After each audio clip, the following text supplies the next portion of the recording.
as we get into the storm of basketball on the East Side, it is a war, and the war happens to be with, how about this? Boston Celtics versus Toronto Raptors. Game number 2 is on the line and it's on fire. Raptors are supposed to come out on top, but, there's a little bit too much star power on the Celtics side. Let's get into the review and how we rolling. October 30th was the first game. You saw who was the man. Tatum, kill him. Yes, Jason Tatum was the dude making things happen for the Celtics and still making things happen. One surprise guy that no one's talking about in this matchup is, Tice. The athletic power forward, center, backup, starter, whatever you want to call him. Tice.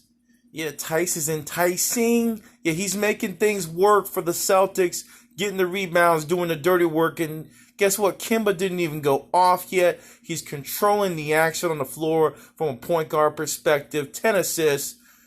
Are they missing Kyrie Irving right now? I don't think so, folks. And this is how it led up in the series stats. Celtics, 50 rebounds, gaining on that. 5 block shots. Raptors lead that. Then we have defensive rebounds. Big advantage served to the Toronto Raptors. Assist goes to the Celtics.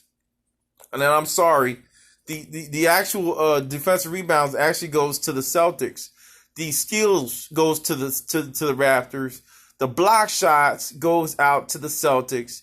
And the turnovers, they win that battle too. Now, field goal percentage is obviously where this hurt the Toronto Raptors. It's quite clear. 47% from the field for the Celtics to Green, and the field goal percentage on the men from the Toronto Raptors only 37%. Now, when we look at three-pointers, 44% for the Celtics, 25% for the Raptors. That's where they died at, and they needed help. And the free throws didn't help as well. 81% versus 76% on the Reds. So at the end of the day, the record of 48-24, 53-19, the second best team in the East, is having some trouble as a second-ranked team versus the third, and that's the Celtics giving this guys a lot of trouble.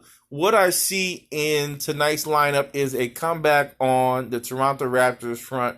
Now, advise, there is no home, court advantage, which I love in this series and all the series. So you get to really see who are the better teams without all that emotional stuff, which I think is cool.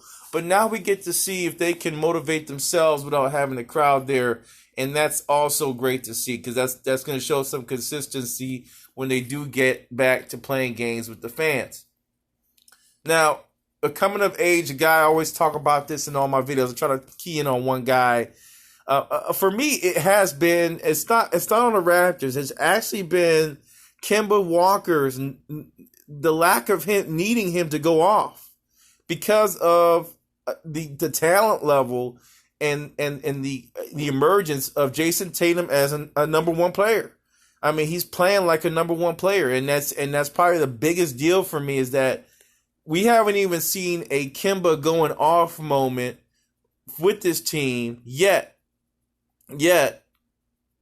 they're winning the games, and it's a teamwork effort, and that is great to see off of the Boston Celtics. So as we get into game number 2, I do have the Raptors coming back, but I wouldn't be surprised if the Celtics take game number 2. There's too much talent on the Celtics side, superstar talent, even though the Raptors have a lot there. But I do expect the Raptors to bounce back, and I still expect the Raptors to squeeze out the series because of their defensive abilities and just the coaching ability of Nurse.